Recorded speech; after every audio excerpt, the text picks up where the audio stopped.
Hi, I'm Natalie Jill, fat loss expert turned high performance coach. When odds are stacked against us, how do we shift and create everything from nothing? How do we level up when we aren't feeling it yet or we've had a big setback? On this podcast, I'll be talking to some of the most inspiring and courageous men and women on this planet who, at their worst, learned how to achieve success greater than they ever dreamed possible, leveling up and creating everything from nothing. Tom Bilyeu is the co-founder of Quest Nutrition, a unicorn startup valued at over $1 billion. He is also the co-founder and host of the wildly popular Impact Theory. What you don't know about Tom yet is that he was once really stuck in fixed mindsets. He described his past days as laying in bed, wasting time, and being lazy. He recalls and shares a time when even getting up to make his wife a sandwich felt like too much work. It was him studying the growth mindset and brain plasticity and getting obsessed with studying, reading, and learning that shifted him into a whole new place.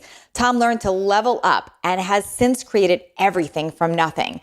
Today, Tom regularly inspires audiences of entrepreneurs, change makers, and thought leaders at prestigious conferences and seminars around the world. Join him today and learn how Tom continually levels up and creates everything from nothing.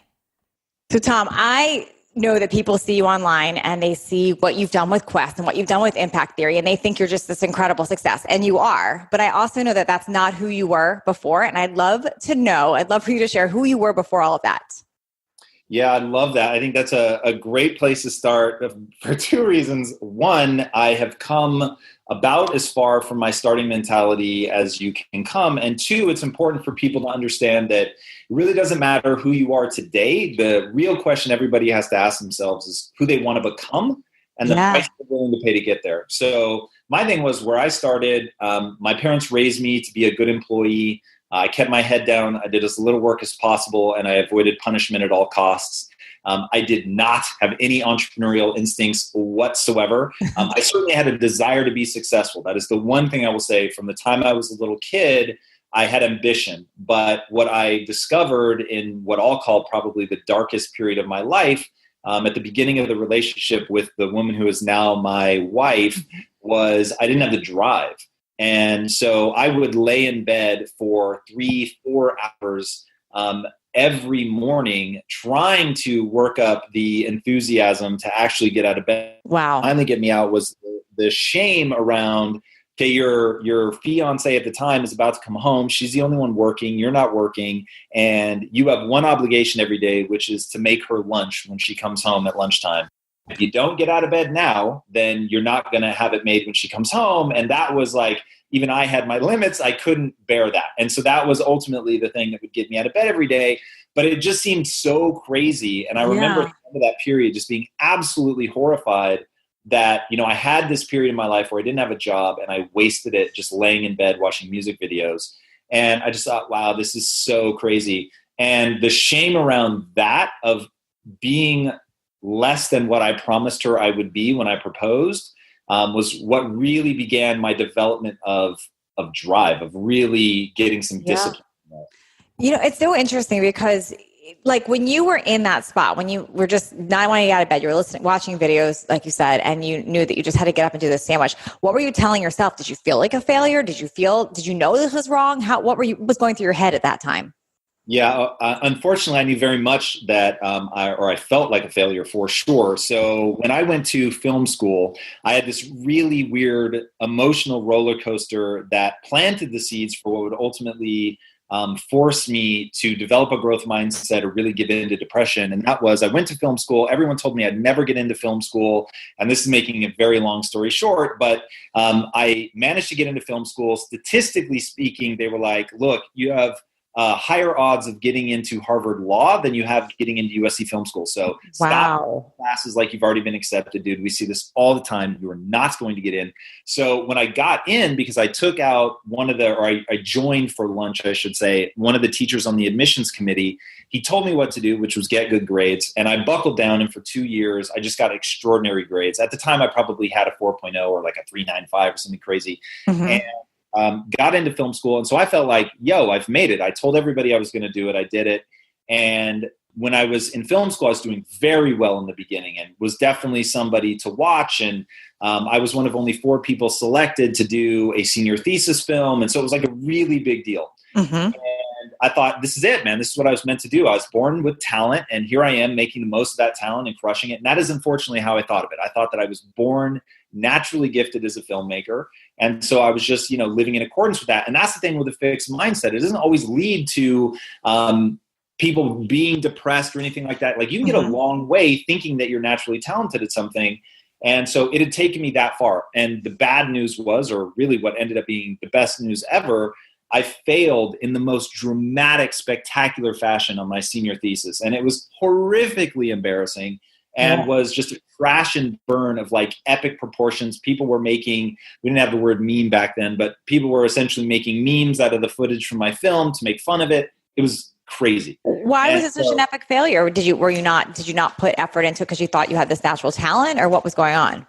That was absolutely part of it. So I didn't do the right things preparing for it, but more importantly, the realization finally sank in that I was not talented. Wow. And so that, and when I say that, people think that I'm being humble, and I'm not. And this is the cornerstone of my mindset today. The very cornerstone of how I've become successful is that I finally accepted the fact that I was not talented. And so if I wanted to get good, it was going to be a process, and I was going to have to put in a whole lot of work. And so at this time where I'm newly engaged to Lisa and I'm feeling that shame, I realize I'm in this dark place because I don't believe in myself. I don't believe in my talents anymore. And I'm literally afraid that my hopes and dreams have been flushed. And that was literally from the time I failed at my senior thesis, probably till about 3 or 4 years later, I was in that really dark place of like, whoa, like, am I any good at this? Am I ever going to be able to get out of it? And of course, it's not binary. So it's like in this period, I'm sort of like beginning to learn about the brain, and I'm reading a lot about brain plasticity because I could feel myself sliding towards depression. I didn't want to end up there. And out of desperation, I started trying to learn about the brain to figure out, is the brain really plastic or not? Like, can I get good at something that I'm not naturally talented at or not? And that became this obsessive notion in my mind. And so in this period, and of course, when this is all happening, I don't have clarity on it. I am fumbling in the dark, but I'm beginning to wonder, like, how much of my problem is that I'm laying in bed, right? And so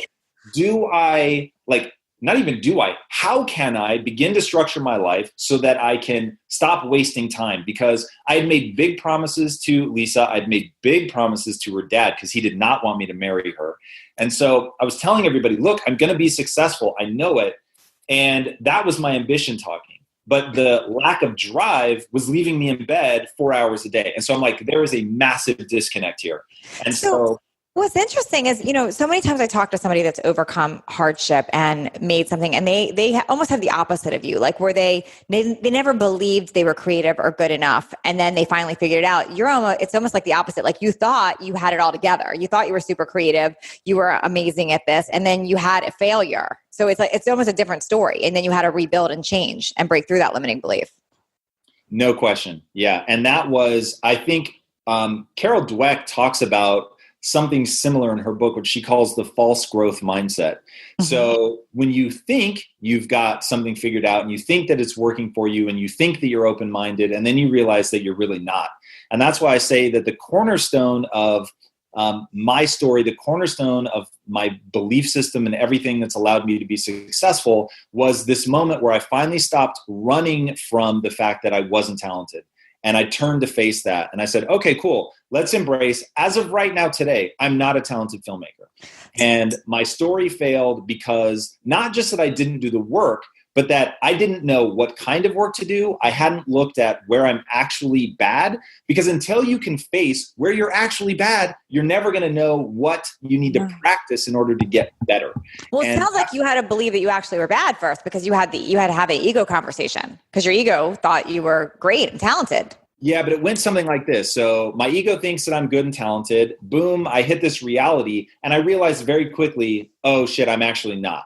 And so that really hits me hard like a ton of bricks when I do my senior thesis. And then it became this question of, okay, well, if you're not talented, at first it was, that's a death sentence, dude. Everything in your life. And when you're 20, 21, you still feel like you're old. I was like, this is it. I am who I've been building to be. I'm an adult now. I went to college. I've graduated. So like my life is set in stone. That's how I saw it at the time. And so to have the realization that I wasn't talented, I could not allow myself to look at that. And so it was like, fuck, what do I do? I'm not talented, but I have to turn away from that. I need to put myself into situations where I shine because I don't think I can improve. So I start putting myself into smaller and smaller situations. And probably for the first 2 years after I graduated, I was teaching, but only in the summers. And then during the rest of the year, I was doing like selling door-to-door insurance. I was selling video games retail. This is all with a degree, by the way. Yeah. And it was because I didn't want to face that I wasn't smart enough.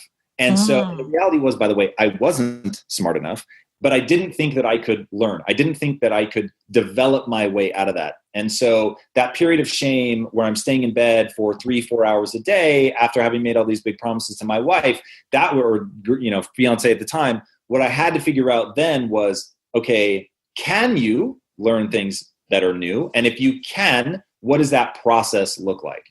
So you're laying in bed, you're knowing this stuff about you, and I would imagine you're feeling lazy, failure, all that stuff, and you're wanting to get that motivation and that drive. How did this hit you? Like, how did you then all of a sudden say, okay, was it something you read? Was it something you watched? Did somebody say something to you? What helped you shift to being open-minded to that?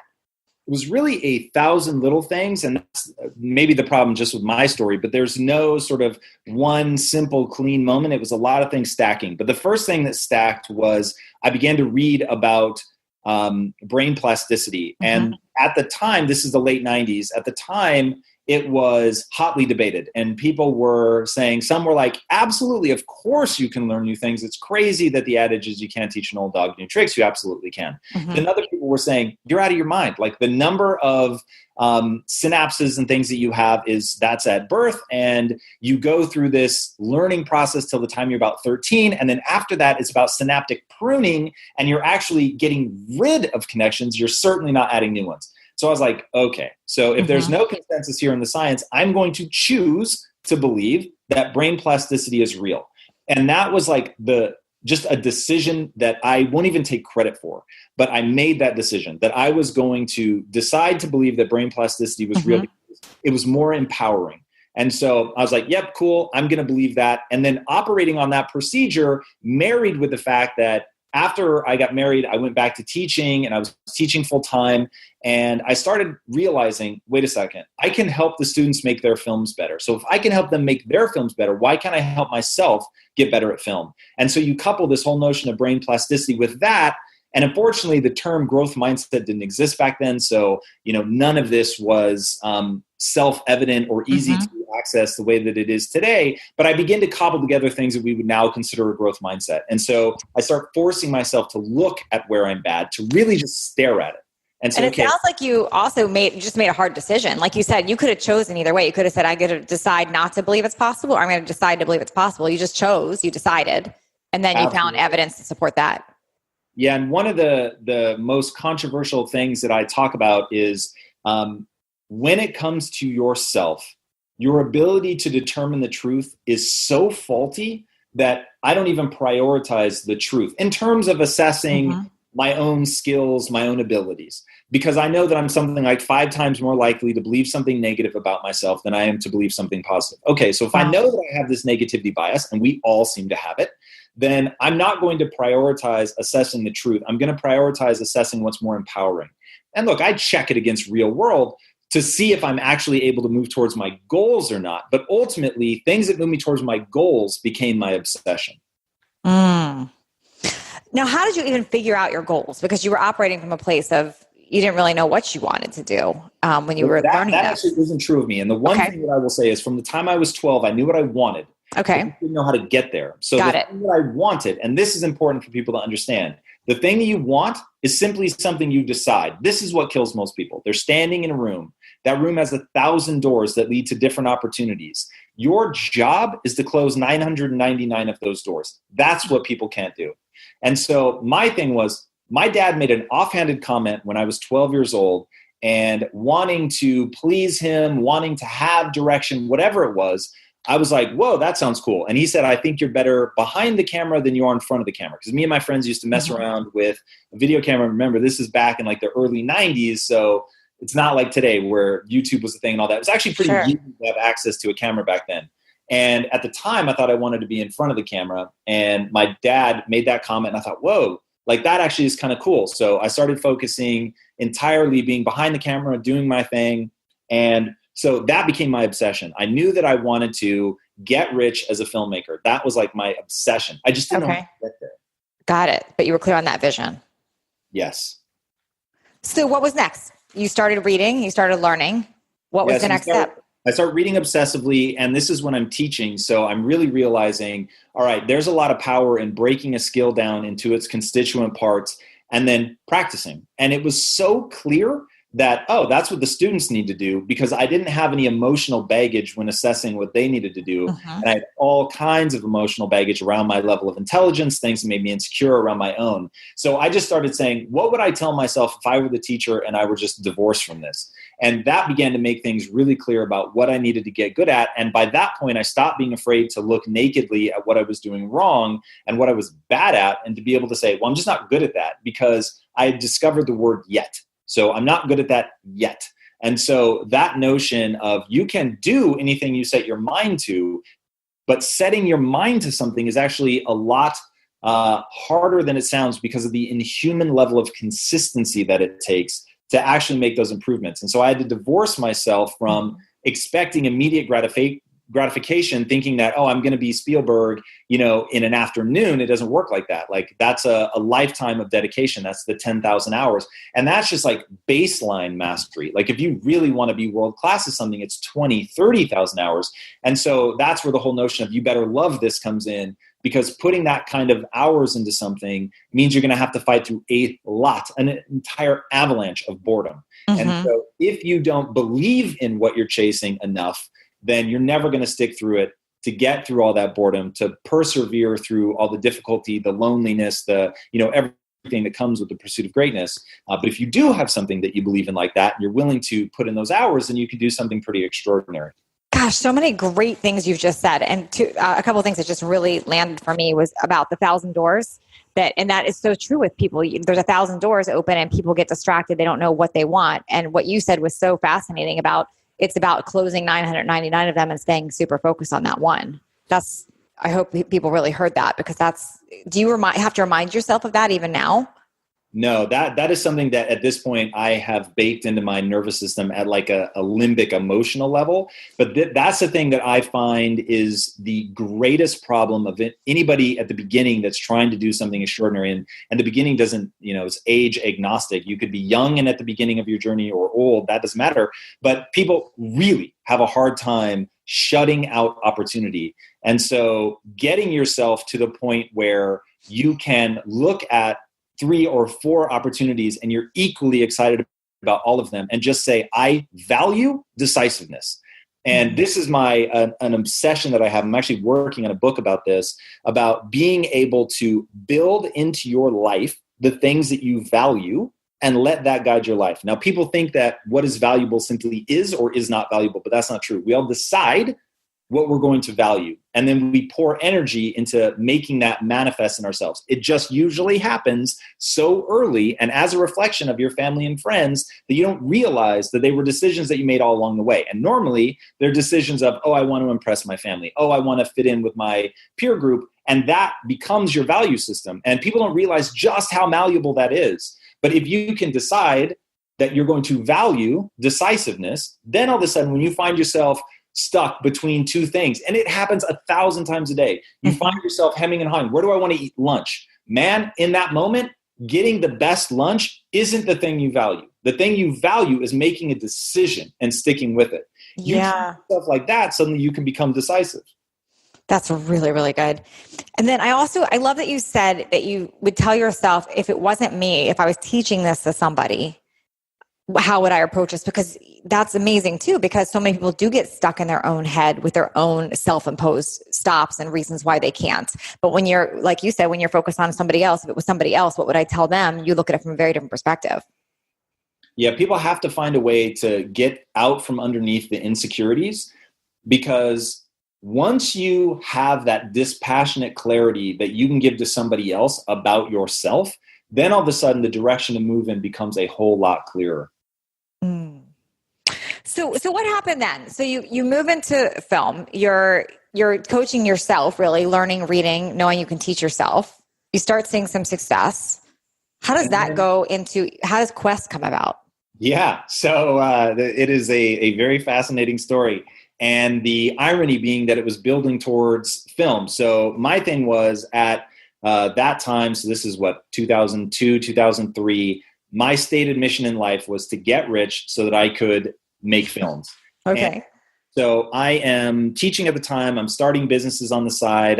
My wife and I started a photography business. But like I said, I didn't have any instincts as an entrepreneur. So I'm not finding any success whatsoever. I have no idea what I'm doing. And in that, though, the one thing that I had been focusing on since I was, I don't know, probably 14 or 15 was speaking. So I did speech and debate in high school. I wanted to be a stand-up comic when I was in high school. So I spent just an inordinate amount of time sharpening my speaking skills. So this happens to be something that I'm good at. So now the film school that I'm teaching at has me speaking a lot, and ends up that these two entrepreneurs see me speak and they're like, whoa, like this guy is pretty sharp.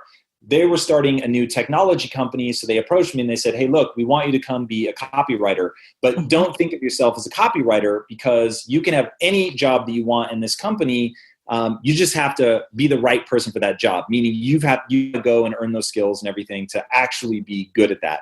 Mm-hmm. And that was the first time that somebody had given me an opportunity to really grow and climb based on my abilities. So I thought, whoa, this is amazing. And the explanation that they said to me was, look, man, you're coming to the world with your hand out. If you want to control the art of your films, you've got to control the resources. And so come with us and get rich. And I was like, yes, like this sounds amazing. Yeah. And the timeline of all of this gets somewhat convoluted, but to make it really easy to understand, I had also written a screenplay which had been produced and it was turned into a film, and I was absolutely mortified with how it came out. And so I was really distraught that taking the normal path of, writing a script or directing something, that was going to be creatively just devastating for me. So when they made that pitch, I was like, man, this makes all the sense in the world to me. So I go hard down that path. I'm now a copywriter. I'm not in film in any way, shape, or form. I'm just going ham trying to grow this company so that we can sell it. And we thought that it would take 18 months. 18 months ends up becoming 15 years ultimately. But about the 8.5-year mark, I was like, guys, I can't do this anymore. I'm just chasing money. Money doesn't fulfill me. I am living the cliche of money can't buy happiness. By that point, I had worked my way to being an owner in that company. So just like they said that, I could grow my way in the company and even become an owner one day just through, blood, sweat, and tears. I went from being the world's most ridiculously underqualified employee to rising to the level of an owner. And so, again, I went in and I said, guys, here's your equity back. I'm not going to cross the finish line. I don't think I should get anything for this, but I can't keep doing something on a day-to-day basis, for now rapidly approaching a decade that I don't love. Like, this is crazy. Like you literally were doing it just to get paid and it was not doing anything else for you. I was doing it to get rich because I thought that, hey, if we can sell this company and, I can be a millionaire, then I can go make films the way that I want to make and control the art. And so it just seemed like the surest path to the success that I wanted in my life. But I hadn't thought about the old adage, which of course everybody tells you, which is you better pursue something that you're passionate about. Mm-hmm. And the long and short of why that matters is energy. And you're not going to have the enthusiasm that you need to fight through all the boredom that I was talking about earlier, that true mastery is going to demand of you if you don't believe in the thing that you're chasing. And since all I was chasing was wealth, it was like there was no sense of meaning or purpose behind it.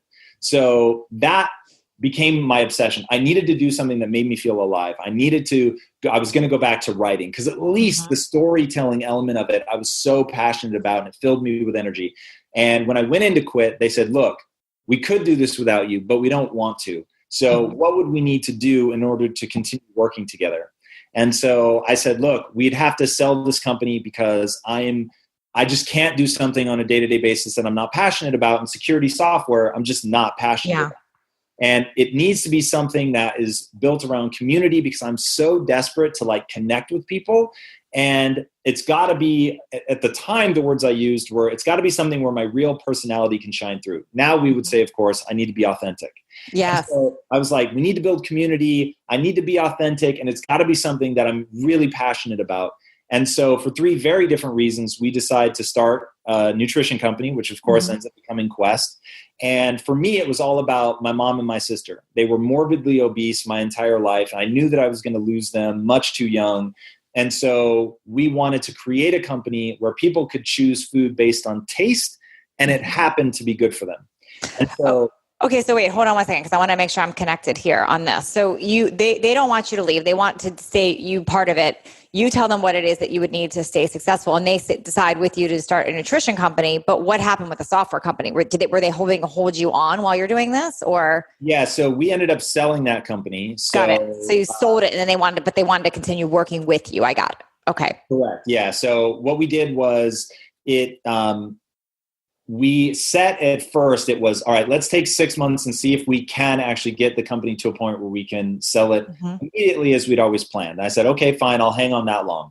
So at the 6-month mark, we hadn't hit the metrics. So we said, cool, we'll sell it, in sort of an as-is state, and we will begin building another company. So what's that going to be? Okay. That ends up being Quest. I was the first one to leave and go to Quest full time. I was there full time anyway for about a year before they were able to finally extract themselves out of the technology company and join me. And then we just started building Quest like.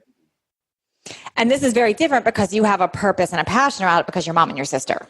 Correct. And so at this point, I'm like, and I also want to bring in the storytelling. So it was like this perfect storm of, I wanted to get back to storytelling. I wanted to build community, do something that I'm passionate around, all right at the very beginning of what we now call social media. So it was like just this perfect moment of being ahead of the curve, because now everybody knows, man, your company better have a mission. It better be aimed at doing something awesome for people. You better be focused on building community. And we just happen to be doing that because of this emotional crisis. We happen to be doing that about 2 years before that big shift happened. So we were just, early adopters. Yeah.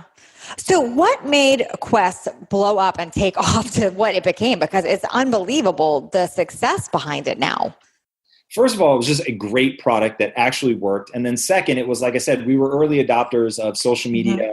We built a studio inside of our company where we were creating all of our own ads, all of our own social marketing material, like everything. And it was just ahead of its time because you had this weird confluence of the 3 partners who were just, for a weird host of reasons that I walked you through, at least from my perspective, happened to right at the right moment make the exact right product marketed in exactly the right way. Yes. And though it sounds like you had all this experience and learning of what it takes to break through barriers of why it wouldn't too. So it doesn't, sure.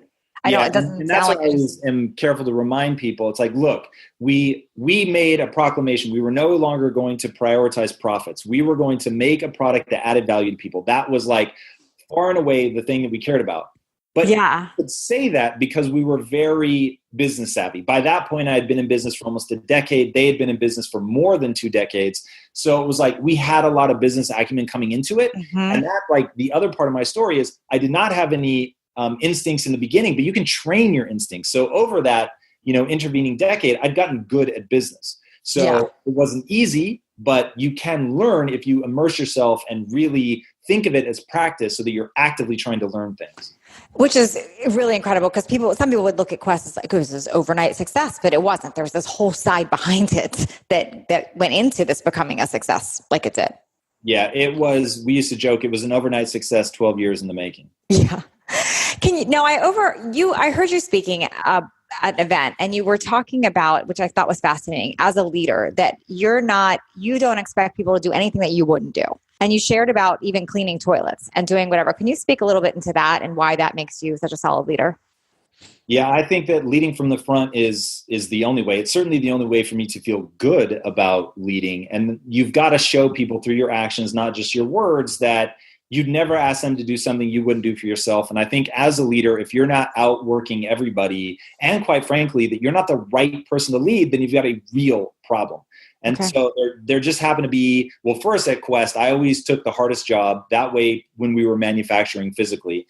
And I wanted people to see that I'm going to rock the hardest job And I'm going to do it in a way that's uplifting everybody else and getting them excited. I'm not going to whine and bitch about it. I'm going to get to work and I'm going to amp everybody. I'm going to be positive energy. I'm going to, spread the enthusiasm. It's absolutely contagious. And then there happened to be a day where one of the toilets got backed up and it was overflowing and there was literal human feces on the floor. And the janitor was going to clean it up. And I said, I want you to stop. I'm going to clean that up. And I'm going to do it because I want you guys to see that A, I'm not above anything, and B, that I will never ask you to do something that I wouldn't do. And you see me do it from like the hard perspective. Wow. I want to show you from the like just its gross perspective. And in that moment, it was like, I thought, okay, this is such a powerful reminder to myself that I'm not above anything. And then two, I want everybody to see that. Like at the end of the day, either you're leading from the front or you're not. And so that's something that really paid dividends just because, man, people can get stoked on a leader that's, not asking them to take bullets. Sure. But instead is, out there, out front. And that way, as the company did grow and change, I couldn't be on the production floor every day. It just didn't make sense anymore in terms of, my skill set and what I could do to move the company forward. But then when I was in an office and while other people were out making bars, like I wasn't conflicted on the inside, and people, at least the people that had worked side by side with me, they knew that I was willing to roll up my sleeves when that was the place where I could contribute the best. So amazing. And I think so many leaders that are struggling are not doing that. And I hope they're hearing this because there's this tendency to lead from the back and that you've got to not do any of it yourself. You have to just motivate and inspire, but you're motivating, inspiring, and empowering by doing it from the front. No question. And if people don't know who David Goggins is, they should definitely check him out. Incredible to follow. Yeah. He's just unbelievable. And when I was researching for the episode that I did with him, he really, really changed me on a deep and fundamental level. And one of his take-home messages is do something every day that sucks. And that's really been powerful. And it could be something dead simple, like a cold shower, working out, like whatever the thing is that you don't enjoy doing, go do that thing as a reminder every day that you can do the hard things as a way to callous your mind, to use his words. I think that that's really, really important. And so as you're doing these hard things to show your team your willingness to lead from the front, it's also doing something for you. It's reminding you the power of just getting in and doing hard things. Like there's just something about the human experience where there is, for your own mind, there is no substitute for doing difficult things in terms of how that's going to make you feel about yourself. And I wish that this wasn't necessary because doing hard things is not fun. But when you do the hard things, you earn credibility with yourself. And go ahead. I want to ask a question about that because a lot of people that are stuck in leadership, or they're wondering why they're stuck. Maybe they talk a lot about delegating. Can you share, just in your perspective, the difference between delegating and doing? Like, because you're still doing a lot of things, but how do you decide like what's worth delegating and you not doing versus what you should do? This is where the people who will really accomplish what they want to accomplish and those who won't are going to get separated. There's so much nuance here. So Two things have to be true. One, you're going to have to get really good at delegating. But two, part of getting really good at delegating is knowing when to keep a really brutally hard task for yourself to remind the team, hey, I'm not above this, and when to delegate it. So I'll give you an example. Okay. Because we sell comics here at Impact Theory, that means that we often have boxes of comics showing up at the house. So when the boxes of comics show up, then, hey, if I'm here, then I'm going to be the one to grab the comics, to move as fast as possible, to like, one, have a cheery attitude about it, and two, to carry more boxes than anyone else, to do it with more enthusiasm than anyone else, to show people that, yes, I'm the CEO, and yes, I could tell other people, hey, you need to do this, but I know how gross that is from their perspective. If they see that I'm like, ha, ha, ha, like you guys have to do it, even if I don't like do the, sinister laugh, it's like they see he's always gone when like heavy shit has to be moved or whatever. Man, those are the times where it doesn't take up a lot of time. You go and you do your thing. Now, if those same boxes happen to show up and I need to prep for an episode, then I'll go, I'm not going to go help with the boxes because the thing that I can do to help move this company forward that is more important is to prep for this episode. Now, the question becomes, there's always going to be something that you could justify that would be more important for sure. And so you've got to get good at knowing, hey, when do I go move the boxes, even though I could be doing this thing over here? And when do I do this thing over here, knowing that I'm leaving other people to move the boxes? And that, man, there's no way to give somebody a blanket rule for that. You've just got to read people. You've got to know to your own self, like, am I really putting in the work here, or am I avoiding this because I just didn't want to do it? And like really pay attention to when you start to get that uneasy feeling of like, I don't think that I've gone out and really done something rad for the team to show them, to take some work off their plate, and to then in those moments to go do that and to do something that would be a very meaningful gift to them, where they don't have to do something or their burden is lightened because you joined in. And doing things like that is just really critical. I'll give another example. So we have to, with our comics, when we have a big Comic Con coming up, we've got to basically build the bags and boards. It doesn't matter what it is, just know that it's boring and it takes time. So when the team was doing that, it's like they were all trying to protect me and they were trying to keep me out of it. And I was like, whoa. Like, this is exactly where I want you guys to see, like, one, I'm going to do this. And two, I want to try and make this as fun for everybody as humanly possible, so that me being here isn't like a drain. Nobody's bummed out. Like, you guys are super stoked because I'm here and I'm getting everybody excited and getting everybody to the point where they can actually have fun and enjoy this. So it's looking for those moments, but not getting yourself to a position where it's like you're always doing stuff like that and you're not moving the business forward. And that's the other side of it. To be a leader, you've got to be right more than you're wrong. There's just no two ways about it. Or maybe that's quite the right way to say it. You've got to be moving the company forward despite all the times that you're wrong. That's probably a better way to say it. And if you're not actually moving the company forward, you're going to hemorrhage people. Yeah, so that's key right there, because some people do just stay so stuck in the doing that they're not thinking about how to move it forward. They're just task-driven all day. Yeah, this is good. This is really powerful. Okay, so talk to us about impact theory. Where did that come from? How does that fit in? Obviously, that's film and most of your passion, but can you talk about how you wove that in and what your focus is with that now? Absolutely. So everybody has to really decide what it is that they are meant to do with their life. Now, I say decide on purpose, and going back to what I was saying earlier, like, that is so critical, that there isn't something hiding inside of you, some deep passion or reason for existing that you haven't discovered. Okay, this is not an archaeological dig inside of your own emotions. This is about deciding. Here are things that I have real interest around that I'm going to make the purpose of my life. And I'm going to make it the purpose of my life by deciding it is that purpose. So the one thing you have to discover is, what do you actually have interest in? Now, it's not going to be some grand thing. It's going to be, hey, this is an area of interest for me. Now, given my history, obviously I have an interest in film. That was something that got planted very early in my life. And then the other is, I've worked in the inner cities a lot. And in working in the inner cities, starting out as an unofficial big brother, that wasn't the title, but that was the function. I worked with one kid who grew up in South Central Los Angeles in one of the worst neighborhoods in the country. And his life is just negatively impacted massively by where he happened to be born. And I ended up big brothering for him for 8.5 years. And it was very transformative for me, but I was too young. And had a fixed mindset, and I wasn't able to really do anything other than show him that somebody loved him. Okay. And that was rad, and I'm super glad I did it. But I have deep regrets over not being able to really change the course of his life. So anyway, that plants a seed in me, right? That, whoa, this kid was so rad, and he was so cool. But because of where he grew up, he just had a mindset that was not going to help him. And that mindset ended up leading him. And unfortunately, to make this story short is very difficult, but he was being abused by his adoptive mother. He got taken out of the home. I became his guardian. I helped him into foster care, and then they moved him so far away. And I was broke at the time that it was like 2 hours away, and I couldn't afford the gas to drive. Anyway, so I ended up losing contact with him. But from what I can tell, from what I can find online, he wasn't able to escape the misfortunes of people that grow up sometimes in the inner city.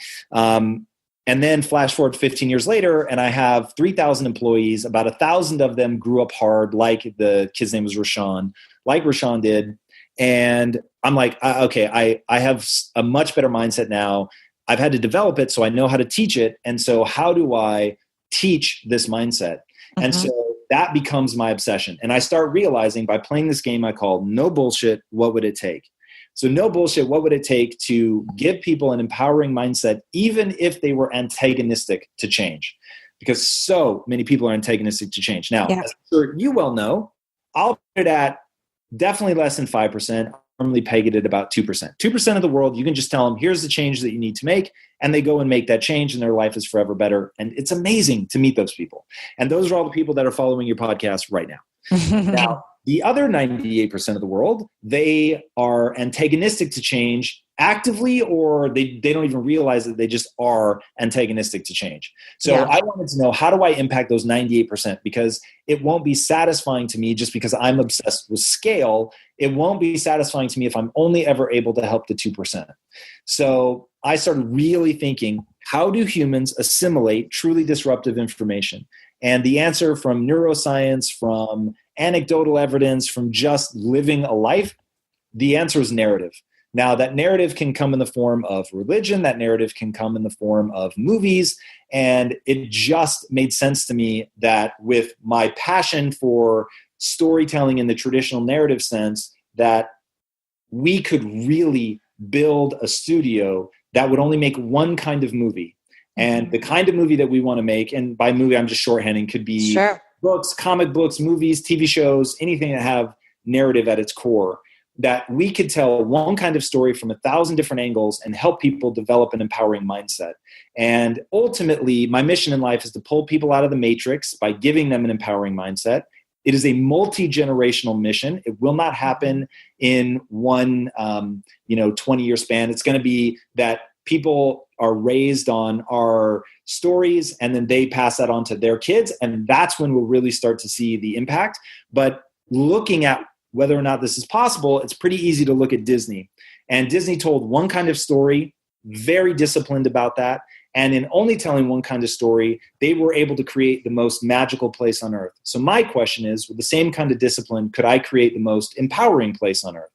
And I don't mean that as a theme park thing. I just mean, can we mean something to people? Can impact theory stand for empowerment, and embedded in the stories that we tell, can it really empower somebody? So that if Rashawn had been watching our TV shows and our movies and reading our comic books and doing all of the things he was going to do anyway, this is my big thing, leverage behavior rather than try to change it.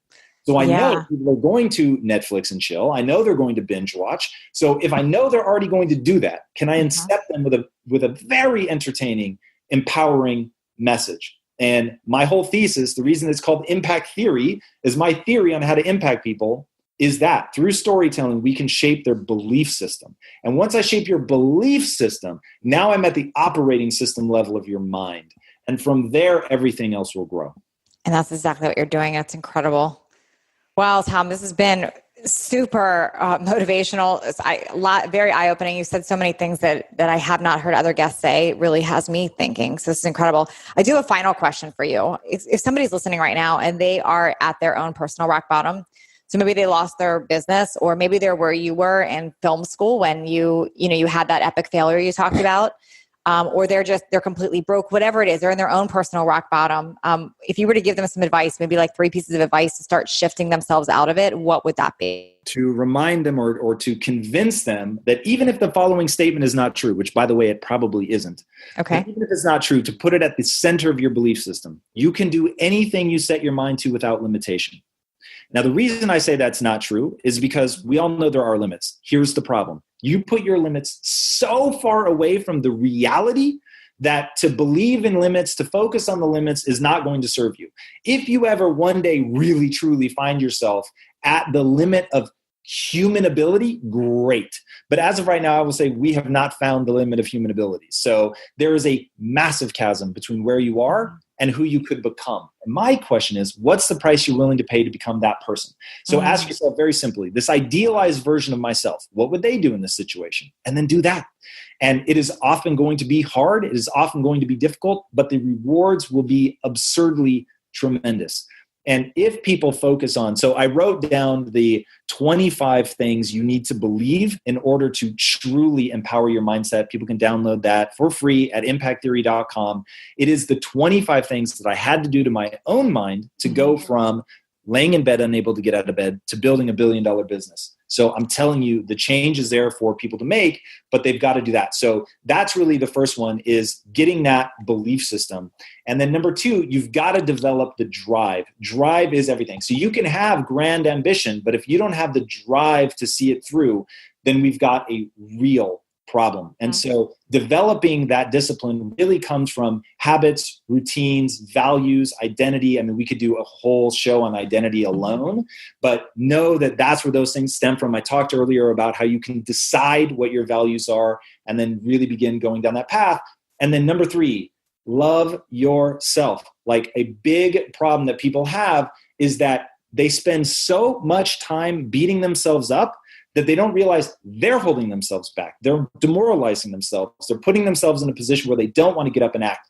So you've got to find ways to be stoked on yourself, to be proud of things that have happened, and do things like ask yourself, the worst thing that's ever happened to you, how is it actually the best thing that's ever happened to you? Because if you flip your mind and you look for that, you're going to find something amazing that came out of that. And if you start focusing on that amazing thing, even if it's that, I was abused as a child, but I'm going to break the cycle of abuse. And that's this amazing gift that I give to people. Anyone that comes in contact with me is not going to have that in the future. That's fucking beautiful. And it's horrifying what you had to go through, no question. But if you flip it and you see now how you can turn that into something beautiful for other people, that can give you the mission, the meaning, the purpose in your life that's going to give you the energy that you need to fight through. So that's huge. And then also, and here's a hard one, knowing that I'm the guy that just told you to love yourself, you need to spend 20% of your time, only 20, looking at where you're inadequate and really facing that, really understanding that you have to make change in those areas to become the person that you want to become. And so all of this ultimately is driven by clarity, and that's really the bedrock of everything. You have to know what you want. You have to know who you want to become. But once you identify that, remember, you're just going to decide, because there isn't anything hiding within you that when you finally look inside, you're going to be like, oh my God, that was the thing I was meant to do all along. It doesn't happen like that. You decide, and then you begin building towards that. But once you have that clarity, then you know which of the 999 doors to shut. And once people do that and they blaze through that door, then they can really start making progress in their lives. And just remember, if you go through the door and you hate it, you can always turn around and open another one. So good. This was incredible, Tom. Where can people download that list? You said impacttheory.com. They can download that list? Yep, absolutely. And then where else can they find you? Where are you most active on social? Where do you want them following you? You can follow me pretty much anywhere at Tom Bilyeu. I wish my name was spelled easier, but it is Bravo ILYEU. I'm super active on Instagram. I put out the most content on YouTube, which is probably the best place to follow for the content. And then Instagram, if you want to actually connect with me personally, that's the best place. Amazing. Thank you so much. Thanks for having me on. Thanks for leveling up with us today. Please share this episode if you found it helpful so others can join in. And don't forget to hit that subscribe so you don't miss out on future shows. And if you would leave me a 5-star review, I appreciate those so much. I read all of them, and it's how I know that I'm giving you information that you find valuable. And come interact with me over on Instagram at NatalieJillFit. I read all the direct messages and comments over there. Make it a great day, creating everything from nothing.